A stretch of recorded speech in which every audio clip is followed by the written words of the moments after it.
Welcome back to Simply Farms. All right, so today I have something very special for you. I'm going to be doing a graft.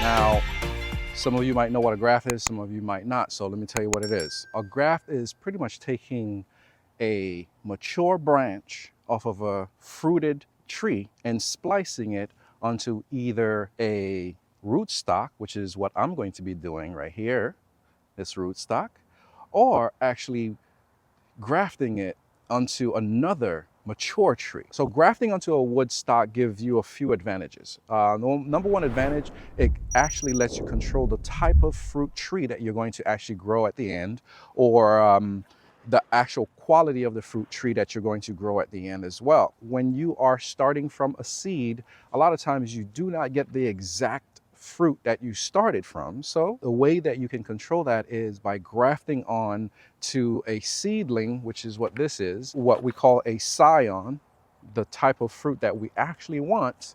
And we're going to get this one to grow onto this wood stock. So the first thing we want to do is we want to go ahead and get the scion ready to graft. All right. So first thing we're going to do is we're going to get rid of all the leaves that's on the scion.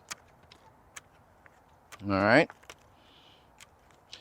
So another advantage of actually doing a graft versus just allowing a seedling to grow just until it fruits is also you're going to cut down the amount of time that it's going to take you to get the fruit, because from where this scion is coming from, it's coming from an actual tree that's already fruited.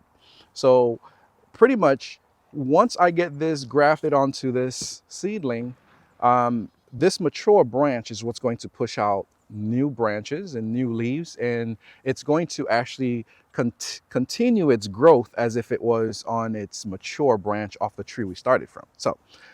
So now that we got this bare, we're going to match it up. What I'm saying is we're going to get it to where we have the same width of the actual scion to our seedling. Now,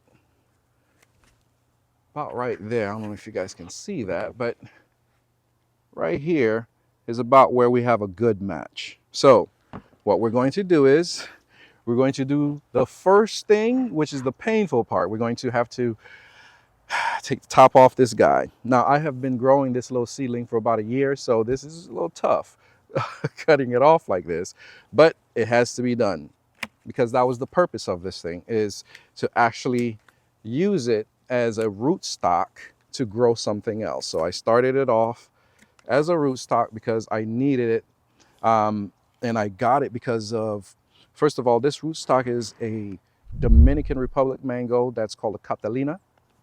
What I'm grafting onto it is called a fil blanc from the island of Haiti.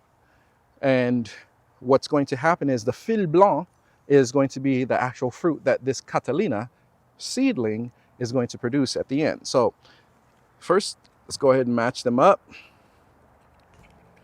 And I've already sanitized these because you want to definitely get some little alcohol paper, sanitize all your tools, because we are cutting into these things and we want to make sure that we use clean utensils as much as possible. So we're going to go about right there. So, all right, so that's going to be the matchup right here. So the very next thing I do is I have to keep the moisture on this unit here, on the scion. So what I use is called a buddy tape. Some people might use grafting tape. I use grafting tape, but for a specific reason, to actually finish this, but not necessarily to wrap this, this scion. I use the buddy tape because it allows the new branches to actually penetrate through this tape once it starts growing, so I don't have to even remove it. This buddy tape, you will not technically find it on Amazon or anything like that. So you would have to actually go to buddytape.com, which is the actual people that make it. It will be coming, I believe, from Japan or from China. I can't really remember, but I can show you what it looks like in terms of the box. This is the box that I got. This is the buddy tape. This is what you want to use. And honestly, this buddy tape will last me for a very long time. When I say a very long time, I've been using this same one for about 3 years almost, and I still have a whole roll left over here. So it's not cheap, don't get me wrong, but it will last you for a very long time. So now that we have our scion nice and wrapped, so that way we can keep the moisture in, the next thing we're going to do is we're going to actually create what is known as a wedge cut, right? So I want to make sure I sanitize these here. Then I'm going to start cutting a wedge. I like to use the wedge because it's much easier, per se. There are other methods of grafting that other people use, but I find that the wedge cut actually gets me what I need to do very quickly, and I have more success with it. So you can use whatever method you want, but for me, the wedge cut is what has been giving me a lot of success. So see how I did that? You have a wedge that's very fine at the very end, starts to grow at the end, at the corners. Hope you guys can see that. All right. So now what we're going to do is, you see the lighter parts of this? See on the inside, you have the lighter section, and then you have the actual peel, which is the green. You want that lighter section to line up with the cambium, which is what this is called, the cambium layer. So what I'm going to do is I'm going to go ahead and carefully cut down the middle, so that way I can get my wedge right in the middle of that. All right, I'll show you guys this in a second. So what I did was I went ahead and I cut a wedge, or I'm sorry, a slit right in the middle of that. And that's where my wedge is going to fit into. So once I get this slid in here, what I'm doing is I'm trying to get one side lined up perfectly. Here, let me give you guys a look. You want to get it lined up perfectly like so. See that? That's what you want to have right there. I personally use the actual grafting tape, which is what you get on Amazon, pretty inexpensive. First, I start with a piece that I take off, and I kind of stretch it thin, right? Almost like a string. And I start to wrap from the bottom, and I work my way up, pretty much forming a nice, not too tight, but you want to get it snug. You want to get this nice and snug. All right, and then I tie it off.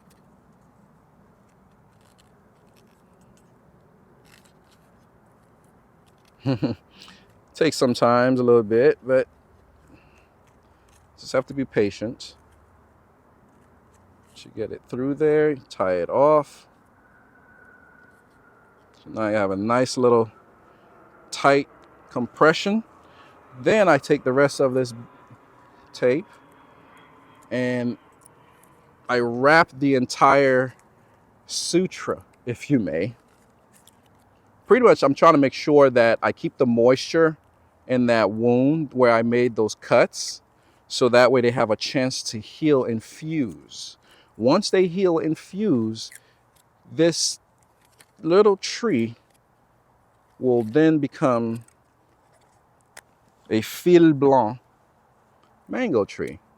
And I will get mangoes from it probably in a couple years, instead of having to wait 7 to 10 years and not know exactly what I'm going to actually get at the end, because not every seed, like I said before, will grow the same fruit. And you do have a 50% chance that the fruit that you're going to get is not going to be the one you want.